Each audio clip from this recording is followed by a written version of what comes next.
And for everyone looking to gain deeper insights and structured learning, the Family Office Leaders cohort is the perfect next step. Details at the Qualify booth, and don't miss the lucky draw. You can also visit the other booths outside the ballroom, and do not forget to post it on your social media. Our next session presents a compelling case study on the renowned Muthoot family's approach to preparing their daughters to take over the reins of their diverse businesses. Joining us are Ms. Suzannah Muthoot, Executive Director, Muthoot Housing Finance; Ms. Tina Muthoot, Executive Director, Muthoot Capital Services. This session is chaired by Mr. N. Krishnan, Family Business Advisor. Can we have a big round of applause for them? Over to you, sir. So, good afternoon to all of you. So it's my proud privilege to have this opportunity to interact with the two brightest talents in the country who have recently taken over the reins from the previous generation for the respective verticals that they manage. So thank you very much, Tina and Suzanne, to be there with us to share your experience. So before we start, and I roll it out in terms of questions, if you could kindly share something about your family business, what you do, and some brief for the understanding of the larger audience over here. So our family is Muthoot Papachan Group. We are also known as Muthoot Blue. I know that Muthoot might be familiar to a lot of people in the room, but I think we just clarify which Muthoot this is. So historically, we are a 137-year-old family business. We started in Koranjeri. Our generation is the fourth generation that's in the business. In my grandfather's generation, there were 4 brothers. Each of them set out to be a Muthoot group, like a Muthoot vertical. So I think so there's the other Muthoot that you may be familiar with is the Muthoot Finance or Muthoot Red. Our branding is blue. But in terms of what we do, we have the same products, we look at the same customer segment. We are an NBFC. Our main interest lies in financial services, though we've diversified into other interests such as hospitality, real estate, automotive. But our bread and butter, what we've worked on over the last 4 generations, is financial services. So that's a little bit about the family side in terms of where we've grown to be. Our flagship business is gold loan, and we've expanded into mobility finance, housing finance, microfinance. Across the group, we're close to we have a book of about 50,000 crore, and we're present pan-India. Our employment is close to 40,000 Muthootians. So that's a little bit about the company. And do you want to touch on the family part? No, I think you covered most of it, so I think that's a good All right, summary. Great, thank you very much. So that it puts the context in place as to which Muthoot they belong to, because a lot of times the blue and the red is always... I think the easier way to identify now is that SRK is our face. There you go, there you go. Good, yeah. There you go. Yeah, there's a generational shift over there, who represents what, right? Great. So let's get going in terms of, before we get into the business side, the succession side, I would like both of you to share with the audience as to how did you associate yourself with the family business? Your early days, growing up days when you were a child, what are your memories in terms of your association with the family business, so that, what actually brought the thought of being part of the family business, if you could share, yeah. For me, the most vivid memory that I have from childhood about the companies, we do a yearly annual day celebration, and with all the employees across the group that used to come together, and back then we were much smaller. But that's one of the few times that the entire family gets to go and be a part of the company celebration. So that was always exciting. And there are a lot of employees that used to take care of us back then who are still employed with us today. But on a day-to-day basis, my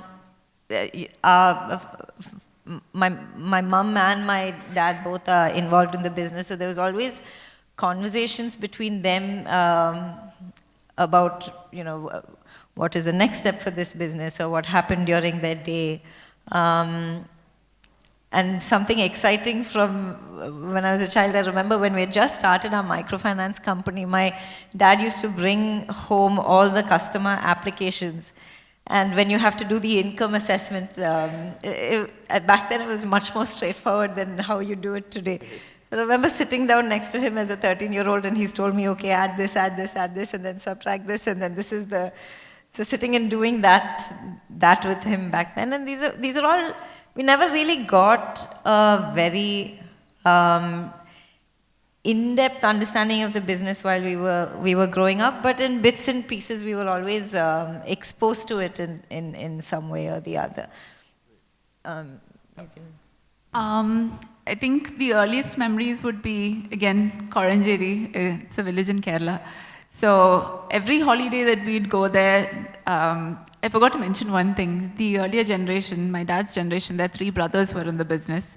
And in our generation, it's mostly daughters. We have one male cousin as well.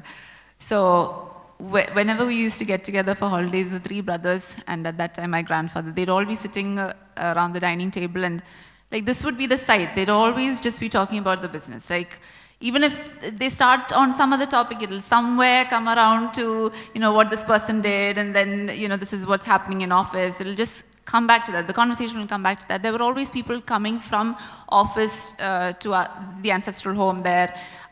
These faces we just kept seeing. So inevitably, like, we'd be like exposed to these conversations. And the drive to Koranjeri was like 2.5, 3 hours. So at that time, the fathers, like, they just take the opportunity to talk to us about what's happening in office, what our products are. This is what they saw with the customer. This is how, like, maybe what our grandfather saw. So we didn't realize that we're getting trained about the business, but this was just daily interaction. So we slowly started getting exposed to what the business was about, what Muthoot was about, why we're doing what we're doing. So those are the earliest memories. But yeah, then like certain things that we started seeing in the business was also interesting for us, because I mean, when you're in school, you just see like, your studies and you get bored of it. But one day when you have to go to office and then you see, okay, how do you scratch gold? How do you test gold? This is what gold actually looks like. You can touch and feel, and like, this is what gold feels like. This is a sound. Like, this is when you touch a metal, you're able to understand that this is gold, So like, okay, that's actual learning. And that got us actually interested when we was young, and how like price varies over time. Little things like that. How do you count cash? How, like, this is what a checkbook looks like. It wouldn't make sense to us, but it was new information that got us interested over time. So I think that was the earliest exposure to the business. Wonderful. So if I were to now take you a little bit on the fast-forward track, so given that you had this interesting experience, I'm pretty sure by that time, I don't know whether you really decided to come into the business or not, but the entire environment was interesting. So as a next step, if I were to ask you, what is it that you did in terms of a preparation or in terms of getting yourself educated, where you considered coming into the family business as an option, if at all that was?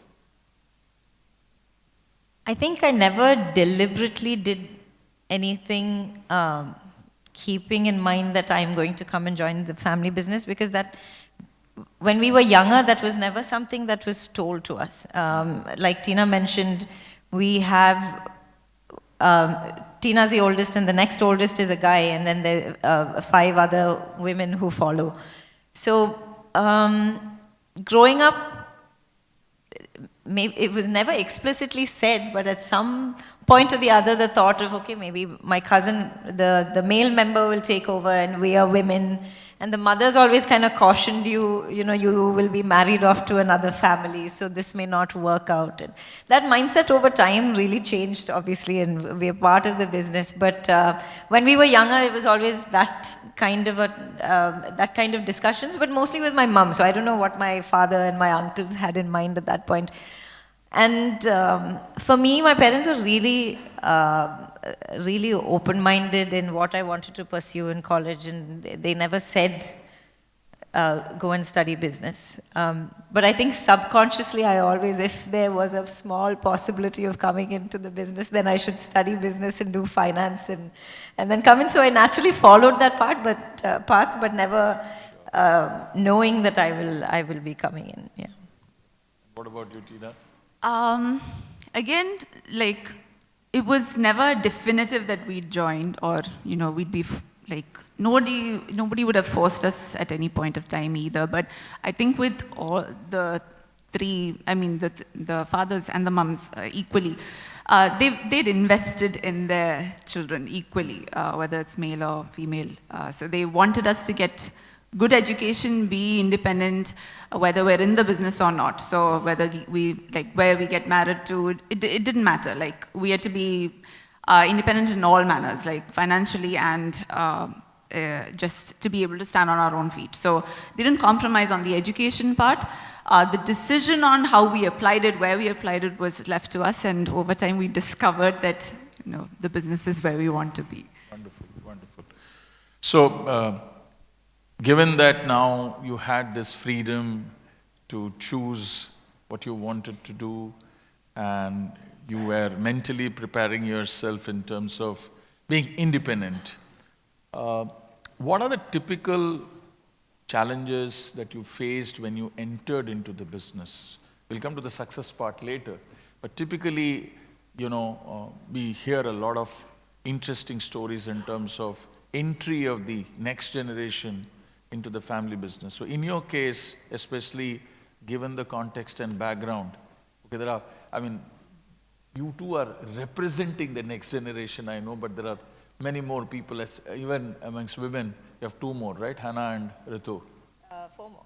Four more, right. So given that's the situation, from both of you, if you could share with us, what were the typical challenges or concerns you had while you were entering into the family business? Take this. I know, Tina. I'll take would be this the first first. one. I know, it was coming. Because Suzannah mentioned this, I'm the oldest in my generation, so a lot of challenges I went through first. I think in the initial days, when we had that pride about the business, when we decided, okay, we'd come into the business, it was that, you see expectation versus reality. That was really what happened for us. It wasn't, nothing was laid out on a platter for us. We really saw the kind of emotional struggle that we had to go through being in the business. Because, see, when you're working outside, my background is I'm a chartered accountant, and I had spent some time practicing before I got into the business. I'd worked in a professional environment. You have that kind of rigor that you're exposed to. But when you're coming into the business, no matter what or how many years you've worked outside, you always have to start at the bottom. Like, it's not necessarily in your position, but in terms of your understanding of the business, being willing to go down to the most, you need that humility to go down to the bottommost level to start working your way up, and that's not easy. There'll always be that feeling of, okay, the senior generation is there, what really is the need to have the younger generation here? And for the longest time, I remember feeling like I'm just an observer, I'm not really adding value. My mind is wearing out because I'm not learning the kind of things that I was learning when I was doing my CA. I'm not in that kind of environment. I don't feel like I'm contributing anything more. So there are days when we were waking up and thinking I don't want to be here. It's getting very painful to start facing people, that it's not in terms of the work that you're exhausted, but that the emotional drain of just wondering what is my purpose? That's extremely difficult to deal with. And it's also difficult if the senior generation isn't able to comprehend at that point of time.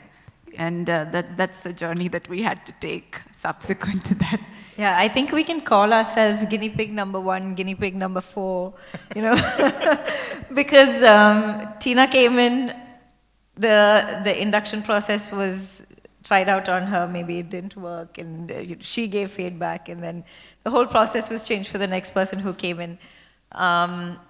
And then I came in with 0 experience. So while Tina had worked maybe, for 4 years outside, 5 years, even more, I think. Yeah.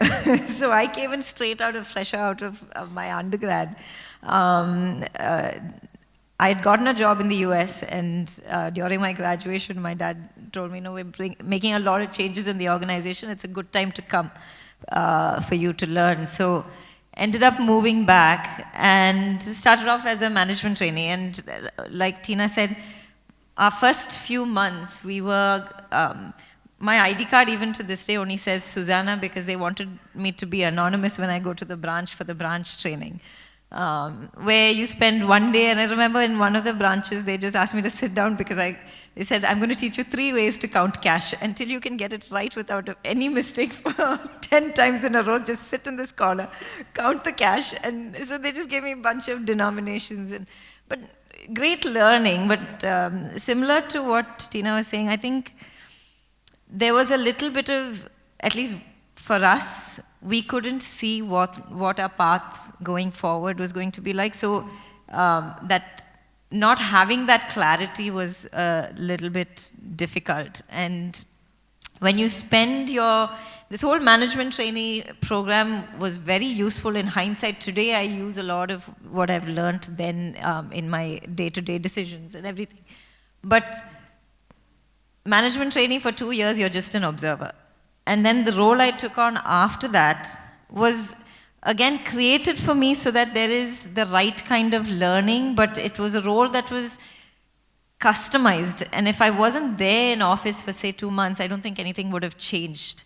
So there was, I wasn't doing something that was meaningful. And I think we'd ask that question, if I weren't there, would anyone miss me? Yeah. So that's the whole point. And that really makes you feel a little bad on, I'm not contributing anything. I'm just sitting here. And in hindsight, I feel like one of the drawbacks of that, coming in that way, people tend to see you in that way. And then to switch over to suddenly say, okay, now I'm coming in as the executive director of this company, where the CEO joined at the same time as I did, and he was teaching me for the last 6 years, and suddenly he reports to me. There will always be there's an adjustment period in when you make that change. I think that was one of the struggles that and I think maybe my dad, and sometimes I think this now, maybe the whole time they were kind of observing us to see where should I place them, but they've never spoken to us about it. So for us, we just thought they've just left us in the deep end and said, okay, now you figure it out. And sometimes my dad, when I used to bring it up with him, he used to say, we also just joined the company like this and then grew with the company. I said, yeah, back then you had 3 branches. Now when we're talking about such a larger organization, you get lost in the mix of it. Always you guys used to keep your parents on their toes, right? Because you don't know what's the next thing. Still do. What's the next thing, like what Hannah did? She was part of That's my sister, yeah, Hannah. Your sister. So she was part of the mainstream business. And before we go there, what is the role that you are playing currently? What's the distance you have traveled for the benefit of everybody? So I can just give a quick brief on how the next generation is placed.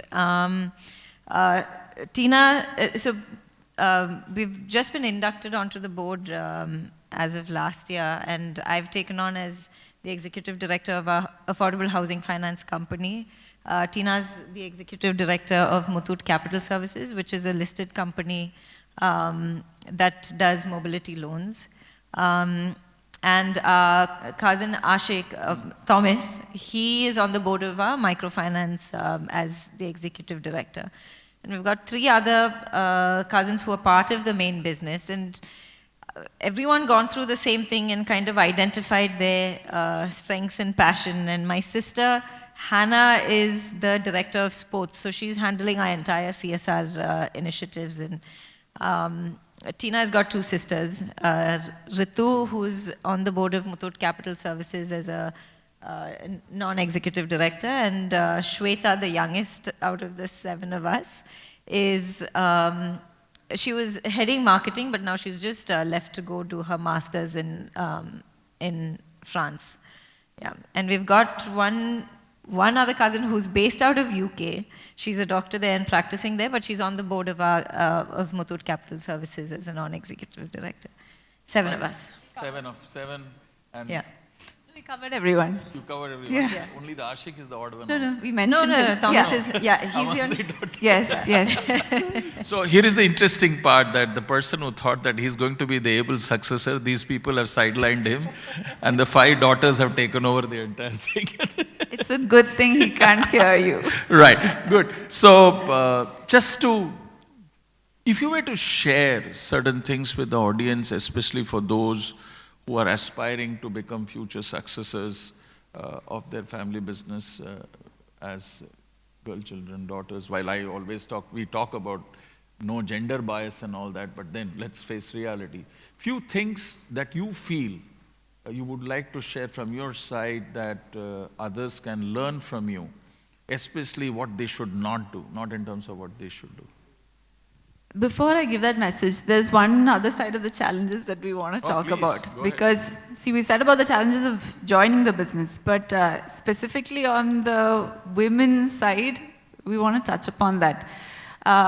So, like I said, the earlier generation was all males, my dad and his 2 brothers.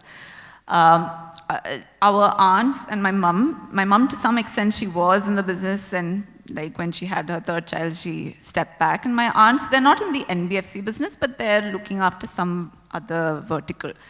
The thing is, when it came to our generation, our business is in Cochin, Trivandrum, mostly it was there.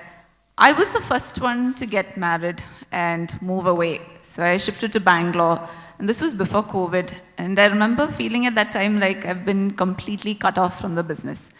Before COVID, there's no question about video calls, virtual meetings, nothing. And decisions would be taken in Cochin and Trivandrum, and it'd be like I had no clue about what's happening. And after some time, you wouldn't want to keep calling home and asking, oh, what's happening on this front? What decision have you made here? What's new here? Who's joining? Who's left?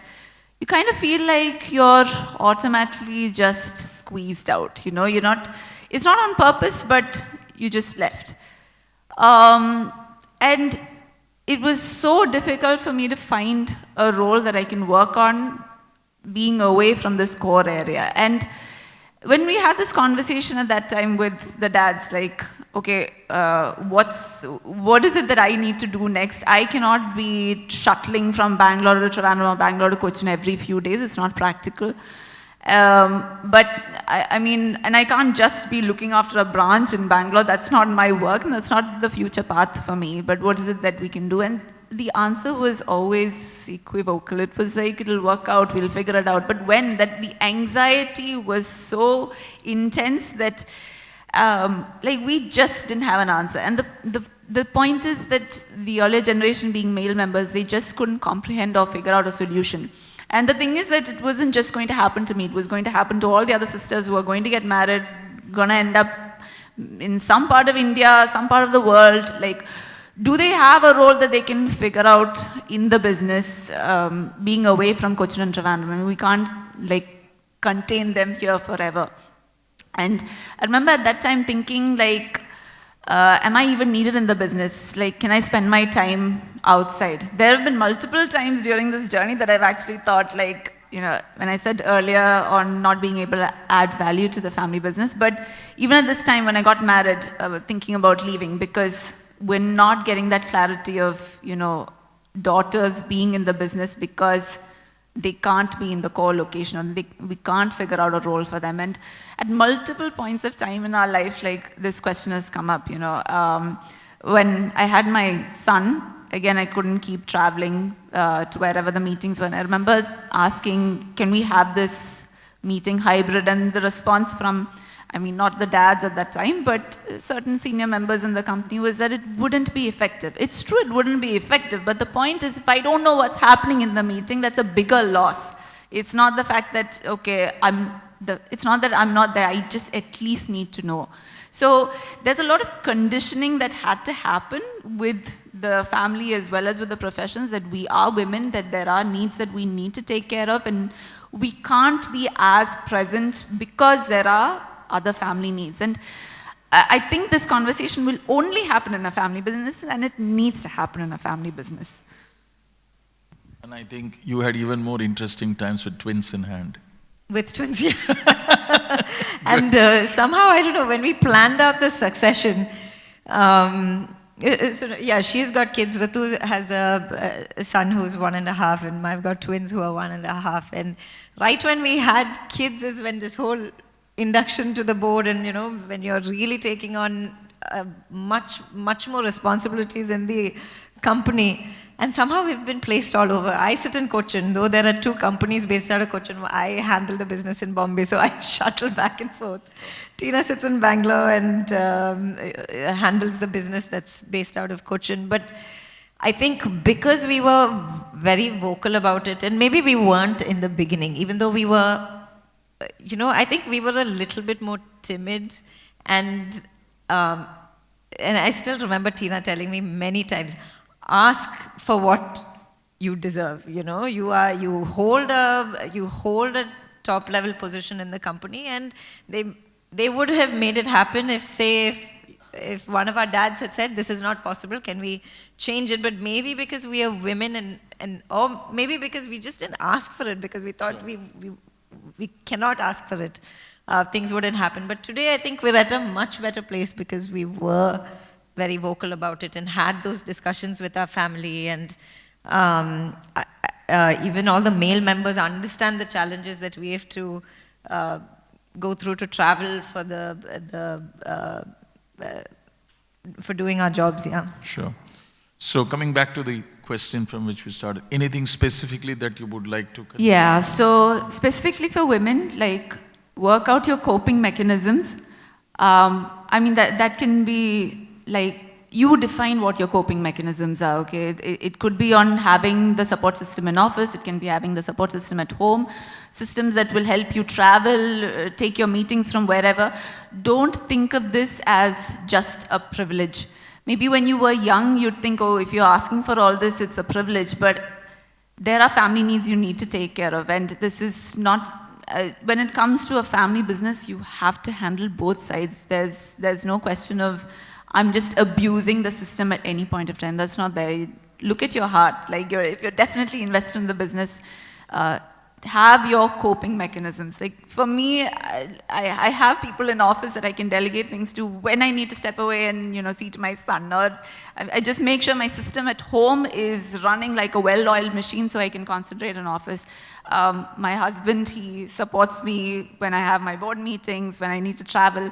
So define what your coping mechanisms are at whatever age, whatever stage it is. And second, like Suzannah said, ask for it. I think Mr. Krishnan knows, because we've worked together, that this is going to be a painful process. We've gone through very, very emotional moments trying to convince people that this isn't taboo, this isn't just something that I'm not being spoiled when I'm trying to talk about it. And for women, like, really don't think that you're the victim, you know, that don't feel that kind of desperation. That's not the point. You have the right to ask for it because you need this to get things done. And the more you ask, the more you explain, eventually people's minds will change. But yeah, when you ask, like, I'm just saying, don't have that victim mindset, because after that you just think that you don't deserve it and you'll start backing away. I've gone through all this, so I can, yeah. Just adding on to that, I think, and I'm just looking around, and I think that we have a lot more male members in the room than women. So speaking to all of you, I think some of the problem arises, or the challenges, of women don't come into the family business because when bringing in a female family member is done in the exact same way as you would do a male family member, that's when the problems arise. You have to make it's a fact. There's no point in ignoring the fact. It doesn't mean that the female member is going to perform any less than the male member, but you may have to be more accommodating. But there is a lot of value that women can bring in, and I'm not saying that because we are majorly, women-led, but that's a big mistake. I think that the older generations also need to keep in mind when inducting their daughters or nieces into the business. Indeed, because I think there's a lot of mindset shift that has to happen. And in some form and shape, I have seen that mindset shift happening. For example, I think, the challenges of, depending on the age of your daughter or niece, eventually they get married. How are you going to, is that something that you've put in mind? Because these days, not everyone stays in their hometown, but sometimes you get married to somebody who has to relocate for their work. Or once you have a family, what is your maternity leave policy? Can they step away? Can you bring a support system in work? And so on. So I think those are very important questions that need to be answered. So some form of a governance, some form of a broad rule, does that help to ensure that, some of these things are taken care of, unwritten, written, but that you start, have you seen that happening in your family? Which has helped so that, I know Tina came first and then, others came in. But the experience of Tina in terms of what she had to go through, some form we said that, okay, we will correct these things as we correct or maybe change it. Correct is not the right word because everything is relevant as far as that part is concerned. So did you see anything that was actually put into some form of a rule book, a governance, which actually helped you? We had worked on a constitution a few years ago, and it's definitely not like an overnight task. We spent a few years on it. We met every month. We worked very closely with Mr. Krishnan. There were a lot of things that, it's like opening a can of worms. You don't usually discuss certain sensitive matters, which we brought to the fore when we had these meetings. So I think a lot of these difficult conversations were done during that time while we were working on the Constitution. Now when we need to get something done, we just follow that format, or at least that pathway for communications was opened. So when we need to discuss on, say, remuneration, very sensitive topic among family members, right? But at least there's a platform to discuss it. People listen. We have, both sides could be talking about the older generation, the younger generation. We can put forth our arguments. They can put forth their arguments. And we don't think of it as, oh, this is not something that you'd want to talk about because you're going to offend someone. No, this is something that we will talk about clearly and we will listen to it because we had kind of practiced this kind of conversation when we were working on the Constitution. So now even if there are things that we can't do, like, for example, travel down for meetings, it's the dads who say that we will have it done virtually. So, yeah, and then now the other professionals follow suit as well. I think to your point of, do we have anything written down? I don't know what was finally written down because I think the process was way more I'll clarify important here. actually. We didn't sign off because there's one part left on it. Yeah. So. Sure. That's a very important point that you made was that while we write what we write, swimming was never learned through correspondence. End of the day, you have to jump into the water and see how much you learned. And I think what you practice and what you imbibe as a habit is what that remains. The document is always there to be referred. So, yeah, that's perfect. Jumping one step further, how do you visualize yourself as members of the family business? What type of contribution, what type of role do you see? How do you visualize success for yourself down the line? I think we've been very privileged to inherit a purpose that our older generations have followed, and we've always done our business keeping the principle of how do we serve and transform the lives of the common man better? So I think starting with our great-grandfather who founded the business, and then it was expanded by our fathers. I think now that it is our turn, I think it's our responsibility to take that purpose forward.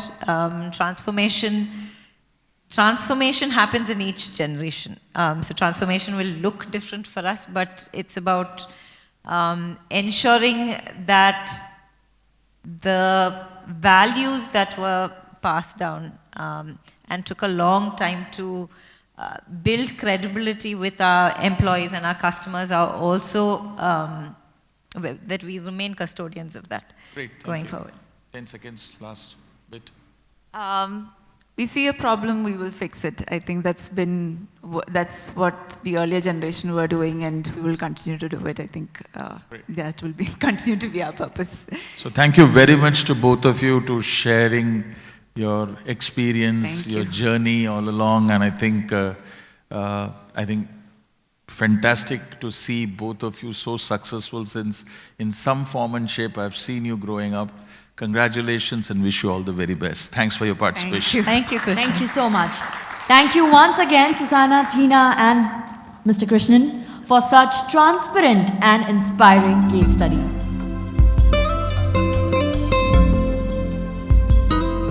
It's time to felicitate our panelists.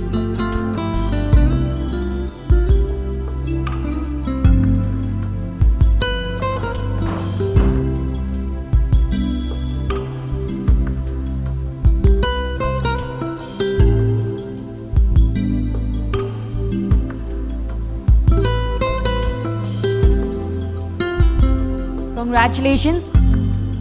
Can we once again have a big round of applause?